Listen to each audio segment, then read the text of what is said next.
사랑하는 여러분, 바울은 계속해서 죽은 자의 부활, 곧 우리가 사망 권세를 이기고 다시 부활하는 것에 대해서 계속해서 말씀을 통해서 우리에게 전파해 주고 계십니다. 특별히 오늘 이 고린도전서 15장 20절부터 이어지는 말씀은 바로 이 모든 부활의 근원인 예수님을 통해서 주어지는 여러분 그 부활을 우리에게 말씀해 주시고, 우리는 그러므로 여러분 예수님을 통해서 얻은 여러분 그 부활 신앙으로 말미암아 이제는 우리가 하루하루 살아가는 것이 그 부활을 기다리는 삶을 살아가는 것이다. 부활신앙을 가진 우리는 지금도 그때를 바라보면서 살아가고 있는 믿음의 백성인 것을 여러분 오늘 말씀을 통해서 확신하고 믿는 나와 여러분이 되기를 주님의 이름으로 축원합니다. 여러분, 그렇다고 한다면 여러분 이 부활신앙을 가진 자, 이 부활을 기다리면서 하루하루를 살아가는 우리 모두는 어떤 삶을 살아가고 있는 것이겠습니까? 여러분, 이 부활 신앙, 우리가 이 부활을 기다리는 삶을 살아간다고 하는 것은 첫 번째로는 바로 예수님을 잇는 그 다음 열매가 되기를 기다리는 삶입니다. 우리 본문 말씀 다시 한번 읽기를 원하는데요, 우리 20절부터 22절까지 말씀을 함께 읽도록 하겠습니다. 우리 다 같이 합독합니다. 시작. 그러나 이제 그리스도께서 죽은 자 가운데서 다시 살아나사 잠자는 자들의 첫 열매가 되셨도다. 사망이 한 사람으로 말미암았으니 죽은 자의 부활도 한 사람으로 말미암는도다. 아담 안에서 모든 사람이 죽은 것 같이 그리스도 안에서 모든 사람이 삶을 얻으리라. 아멘, 아멘, 할렐루야. 여러분, 하나님의 말씀은 분명하게 우리 가운데 선포해 주십니다. 여러분, 예수님께서 우리에게 부활의 첫 열매가 되셨다고 말입니다. 여러분, 예수님께서 부활의 첫 열매가 되셨다라고 하는 것은 여러분 우리에게 사실은 새로운 소식은 아닙니다. 우리가 너무나 익히 오히려 잘 알고 있는 소식입니다. 예수님께서 첫 열매가 되셨다고 하는 것. 여러분, 그런데 이 첫 열매의 의미를 우리가 깊이 묵상을 해본 적은 사실은 많지는 않습니다. 이것을 하나의 어떤 역사적인 예수님에 관련한 단편적인 사건으로 인지할 때가 많이 있죠. 근데 사실은 여러분, 이 첫 열매라고 하는 의미는요, 사실은 그 다음을 이야기하는 것이거든요. 첫 열매가 맺혀지게 되었다라고 하는 것은 그 다음이 어떻게 될지를 미리 알게 되는 것이고, 이 첫 열매를 통해서 그 다음이 어떻게 될지를 미리 여러분 능히 가늠해 볼 수 있는 것입니다. 마치 여러분 그 한 해의 추수를 바라볼 때에 첫 번째 맺혀지는 열매를 보면서 올해는 추수가 어떠하게 되겠구나 미리 알게 되는 것처럼 말입니다. 그래서 이 첫 열매라고 하는 것은 그 다음 열매를 대표하는 것이고, 이 첫 열매를 바라보면서 이 첫 열매가 풍성하고 든실하다고 한다면 그 다음 열매도 그것처럼 될 것이라고 하는, 그래서 이 첫 열매는 바로 모든 그 다음에 이어지는 열매들에 대한 보증과도 같은 것입니다. 여러분, 그러면 여러분 부활의 첫 열매가 예수님께서 되셨다라고 하는 것은 바로 예수님께서 부활하셔서 첫 열매가 되신 것은 다만 순서적으로 첫 번째가 되셨다는 뜻이 아니라, 예수님의 부활을 바라보니까 이제 그 뒤에 이어질 예수님께 속하여진 예수님을 믿는 성도들의 부활 또한 어떻게 될 것인지를 예수님을 바라보면서 알 수 있는 것이고, 예수님께서 이 부활을 통해서 죄와 사망의 권세를 이기신 그 모습을 보니까 그 이후에 이어지는 모든 성도들의 여러분 그 부활 또한 죄와 사망을, 이 세상을 넉넉하게 감당하고 이기고도 남는 그와 같은 길을 걸어갈 수 있겠구나, 능히 그와 같은 일들이 벌어지겠구나라고 하는 여러분 보증이 되셨다라고 하는 뜻인 줄로 믿습니다. 여러분, 이는 마치 아담이 여러분 먼저 오늘 말씀에도 나와 있는 것처럼 사망이 한 사람으로 말미암았으니 죽은 자의 부활도 한 사람으로 말미암았다고 말씀을 해주고 계시고, 또 그 후에 이어서 바로 아담 안에서 모든 사람이 죽은 것 같이 그리스도 안에서 모든 사람이 삶을 얻었다 말씀해 주시는 것은 바로 이처럼 이 첫 열매와 그 이후에 이어지는 열매들의 방식인 것입니다. 그래서 아담을 통해서 이 아담의 원죄 또한 아담만의 죄가 아니라 이 원죄라고 하는 것이 어떤 유산처럼 상속되어진 것을 이야기하는 것이 아니라, 그 원죄라고 하는 모습을 통해서 그래 아담이 이렇게 죄를 짓는 것을 보니까, 최초의 인간이 이렇게 죄를 짓게 되는 것을 보니까 그 이후에 인류들이 계속해서 죄 가운데 살아가며 이 죄에서 벗어나지 못하고 죄의 굴레 가운데 있는 모습이 뻔히 보이게 되는 것처럼, 여러분 이처럼 이 첫 열매와 그 뒤에 이어지는 열매는 이런 관계 속에 있다라는 거예요. 그런데 여러분 이 죄의 굴레가 바로 그리스도 예수로 말미암아 끊어지게 되었는 줄로 믿습니다. 그래서 예수님께서 십자가로 말미암아 죄와 사망의 권세를 이기신 것처럼 여러분 이제 예수님을 믿는 오늘 우리는 바로 우리 모두의 첫 열매 되신 예수님을 바라보면서 우리가 넉넉하게 어떻게 우리 또한 이 죄와 사망의 권세를 이길지를 여러분 가늠해 볼 수 있다고 하는 것입니다. 그래서 이 이야기는 여러분 부활의 첫 열매 되신 예수님의 이야기는 남의 이야기가 아니라 이제는 우리 모두의 이야기며 바로 오늘을 살아가는 우리 바로 이 시간의 이야기라고 하는 것을 여러분 굳게 믿는 나와 여러분이 되기를 주님의 이름으로 축원합니다. 여러분 그러므로 이 부활 신앙을 가진 자 예수님을 이어서 그 다음 열매가 될 우리 모두는 여러분 그러므로 근심과 걱정이 아니라 이 부활에 대한 열매를 맺고자 그리고 분명히 넉넉하게 가능하다라고 하는 것을 알고 여러분 나아가는 우리 모두가 되기를 다시 한번 주님의 이름으로 축원합니다. 여러분 그리고 두 번째로는 오늘 말씀을 통해서 보니까 여러분 부활을 기다리는 삶을 살아가는다라고 하는 것이 어떤 의미인가 보았더니 바로 이처럼 예수님의 다음을 잇는 이 열매는 바로 곧 하나님의 통치를 또한 기다리는 삶을 살아가는 것입니다. 우리 말씀을 다시 한번 읽어보기를 원하는데 우리 23절부터 25절을 읽고 그리고 마지막 28절을 읽도록 하겠습니다. 우리 다 같이 23절부터 25절을 먼저 읽겠습니다. 시작. 그러나 각각 자기 차례대로 되리니 먼저는 첫 열매인 그리스도요 다음에는 그가 강림하실 때에 그리스도에게 속한 자요 그 후에는 마지막이니 그가 모든 통치와 모든 권세와 능력을 멸하시고 나라를 아버지 하나님께 바칠 때라. 그가 모든 원수를 그 발 아래에 둘 때까지 반드시 왕노릇 하시리니. 아멘. 또한 28절입니다. 시작. 만물을 그에게 복종하게 하실 때에는 아들 자신도 그때에 만물을 자기에게 복종하게 하신 이에게 복종하게 되리니 이는 하나님이 만유의 주로서 만유 안에 계시려 하심이라. 아멘. 아멘. 할렐루야. 여러분 오늘 이 말씀은 분명하게 어떤 일렬의 순서들을 말씀해 주고 계십니다. 여러분 먼저는 무엇을 말씀해 주시는가 보았더니 바로 부활의 첫 열매 되시는 예수님을 이야기하세요. 그래서 23절 말씀해 보니까 모든 것이 다 차례대로 되는데 첫 번째로는 그 첫 열매이신 그리스도라 말씀해 주시고 여러분 그 다음은 어떻게 됩니까? 바로 예수님이 첫 열매고 예수님을 이어가는 그 성도들이 그 다음인데 말씀해 보았더니 그 다음에는 그리스도요. 그 다음에는 그가 강림하실 때에 그리스도에게 속한 자라. 할렐루야. 여러분 우리가 성도로서 그 다음을 이어간다라고 말씀을 분명히 해주고 계세요. 그리고 또 그러면 그리스도 안에 속한 성도. 그럼 계속해서 이 순서가 있는데 이 두 곳으로 끝나는 것이 아니라 그 다음도 또 말씀을 해주십니다. 그 다음에는 여러분 멸망할 자들에 대해서 말씀을 해주고 계세요. 그죠? 멸망할 자들이 있어요. 그리고 그 다음도 또 있더라고요. 그 다음은 무엇인가? 하나님께서 통치를 회복하시는 모습이 순서적으로 나와 있어요. 그리고 마지막도 이야기해 주세요.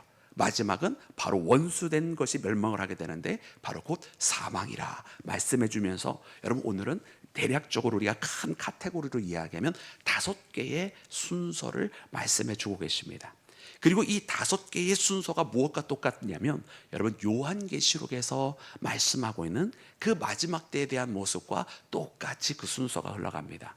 바로 그리스도께서 여러분 이기고 또 이기시면서 여러분 죄와 사망의 권세를 이기시고 부활하신 그분의 모습을 이어가는 성도들이 마지막 환란의 때에도 그 인침을 받은 자들이 세상의 재난이나 세상의 역경 속에 쓰러지지 아니하고 그 믿음을 저버리지 아니하고 원수마귀와 적그리스도와 싸워서 이기는 모습 그리고 마지막에 순교하는 그런 모습들이 요한계시록에 담겨져 있는데 여러분 그 말씀을 통해서 성도들이 그 다음 열매가 되는 모습이 나와져 있고 그리고 요한계시록에서 이 모든 환란의 시대가 끝난 다음에는 이제 마지막으로 하나님께서 모든 것들을 멸하시게 될 때에 믿지 아니한 자 또 원수마귀 사단들 적그리스도 짐승들 이것들이 다 무너지는 모습을 보여주십니다. 그리고 하나님의 나라가 새 하늘과 새 땅이 임하게 되면서 마지막 사망 원수마귀 사단이 심판을 받는 모습까지 여러분 오늘 이 고린도전서 15장에 나와 있는 이 23절부터 28절까지의 모습은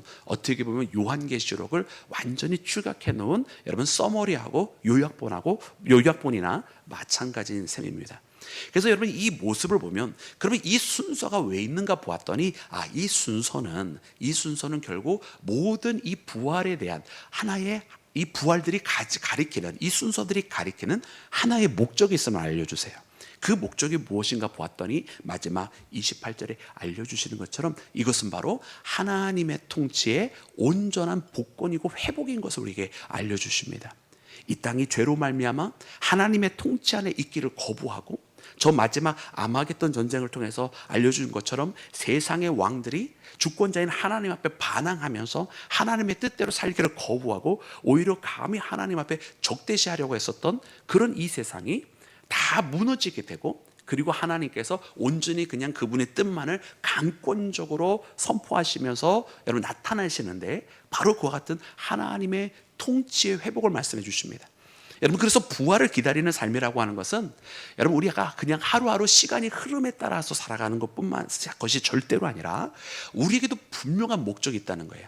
부활의 신앙을 가진 자, 그래서 예수님을 이어가는 다음 열매인 우리 모두 또한 바로 그 하나님의 통치를 사모하면서 지금 이 땅에 하나님의 통치가 지금부터 우리를 통해서 이루어지기를 소망하고, 세상은 하나님의 통치에 거하기를 거부하지만 우리는 여전히 하나님의 통치 속에 주님의 말씀에 따라 살아가며 주님의 뜻이 우리 가운데 이루어지기를 소망하고, 그 뜻이 우리와 우리 주변에 있는 많은 생명들에게 끼쳐지기를 바라면서 살아가는, 하나님의 통치를 바라며 기다리는 삶을 살아가는 것이라고 하는 것을 깨닫는 나와 여러분이 되기를 주님의 이름으로 축원합니다. 여러분, 그러므로 오늘 이 말씀을 묵상하면서 바로 그렇게 부활을 기다리는 우리 모두가 예수님의 다음 열매가 되었다라고 하는 것을, 다만 우리가 사후에 죽은 다음에 이루어질 것으로만 생각할 것이 아니라 지금 오늘 하루를 살아가면서 하나님의 통치가 우리의 삶 가운데 이루어지게 해달라고, 저 원수 마귀가 가져다주는 세상적인 욕심이나 혹은 세상적으로 우리 가운데 가져다주는 저런 두려움과 근심거리 때문에 우리가 근심하고 슬퍼하고 걱정하며 살아가는 것이 아니라, 우리가 하나님의 말씀으로 말미암아 능히 하나님의 통치 가운데에 믿음을 가지고 나를 살리시고 나에게 은혜를 베풀어 주시고 나에게 생명을 주시는, 여러분 그런 하나님의 통치 속에 살아가는 우리 모두가 되기를 주님의 이름으로 축원합니다. 자, 그러므로 사랑하는 여러분, 부활을 기다리는 자라고 하는 것, 부활을 기다리는 삶이라고 하는 것은 이제 마지막으로 무엇인가 보았더니, 그러므로 예수님의 생명을 잇는 다음 열매인 우리 모두가 하나님의 통치를 바라면서 오늘이라고 하는 이 시간을 담대히 살아가는 것입니다. 우리 말씀을 함께 다시 읽어보기를 원하는데요, 우리 함께 읽을 때 우리 30절부터 우리 32절까지 함께 읽도록 하겠습니다. 30절부터 32절입니다. 시작. 또 어찌하여 우리가 언제나 위험을 무릅쓰리요? 형제들아, 내가 그리스도 예수 우리 주 안에서 가진 바 너희에 대한 나의 자랑을 두고 단언하노니, 나는 날마다 죽노라. 내가 사람의 방법으로 에베소에서 맹수와 더불어 싸웠다면 내게 무슨 유익이 있으리요? 죽은 자가 다시 살아나지 못한다면 내일 죽을 터이니 먹고 마시자 하리라. 아멘, 아멘, 할렐루야. 여러분, 예수님의 다음 열매인 우리가 하나님의 통치 속에 살아갈 때 나타나는 당연한 결과물이 바로 이것입니다. 우리가 어떻게 세상을 두려워하면서 살아갈 수 있겠습니까? 여러분, 우리는 담대하게 이 세상을 마주하게 되는데, 오늘 특별히 말씀 가운데 보면 여러분 분명하게 이 말씀을 기록을 해주고 계십니다.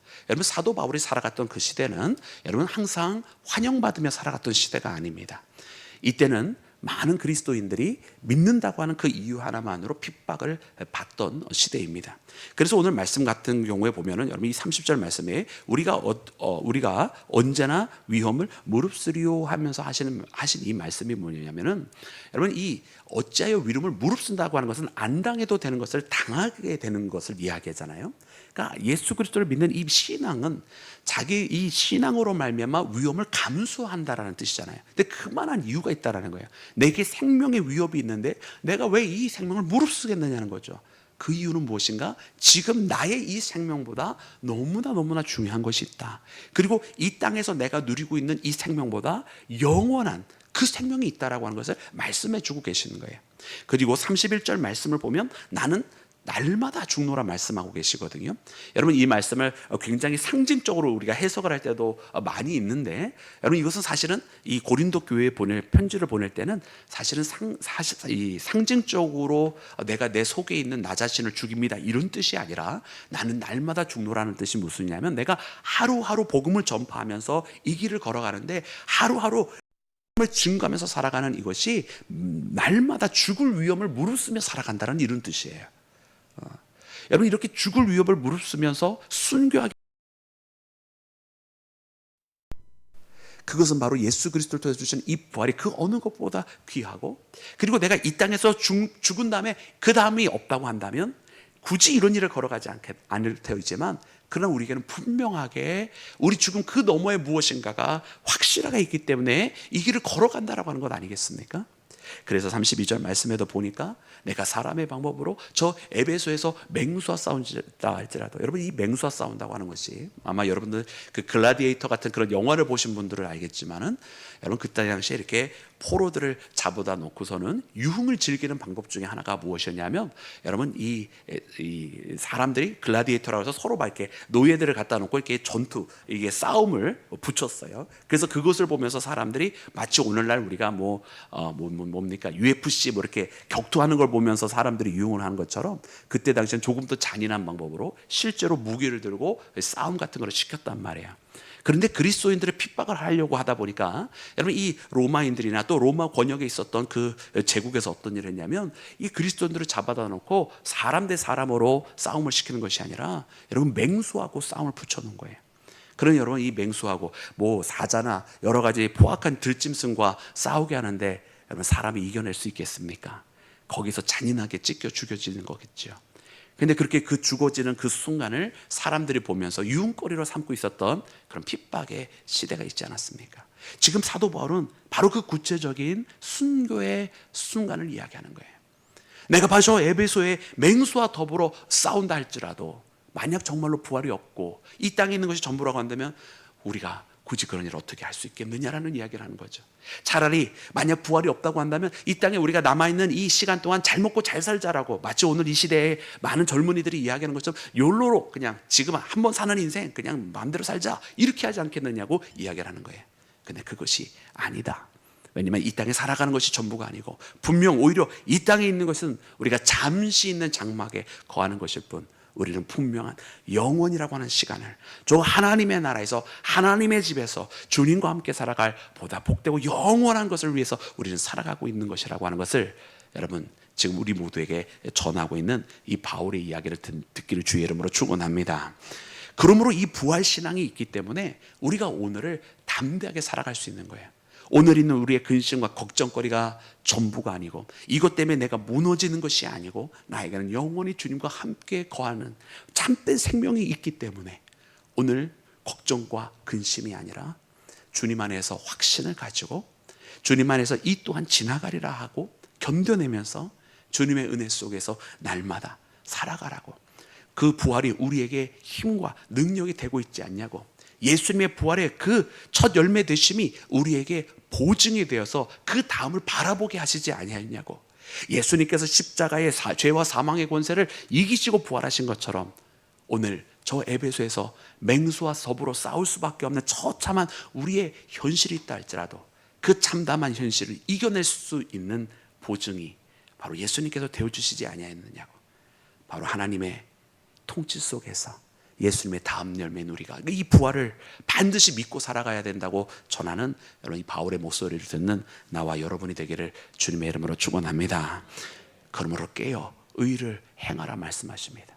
어리석은 형제들이 부활이 없다라고 이야기하고 세상 사람들이 부활이 없다고 이야기하지만, 그런 소리에 미혹되지 말고 깨어서 의를 행하라 말씀하시는 오늘 이 하나님의 말씀을 꼭 마음속 깊이 새겨서 여러분 부활을 기다리면서 하루하루 예수님을 잇는 다음 열매가 되시고, 하루하루 하나님의 통치, 세상의 통치, 원수마귀 사단의 통치가 아닌 하나님의 통치 속에 살아가시고, 그리고 오늘 이 하루를 담대히 살아가시기를 주님의 이름으로 축원합니다.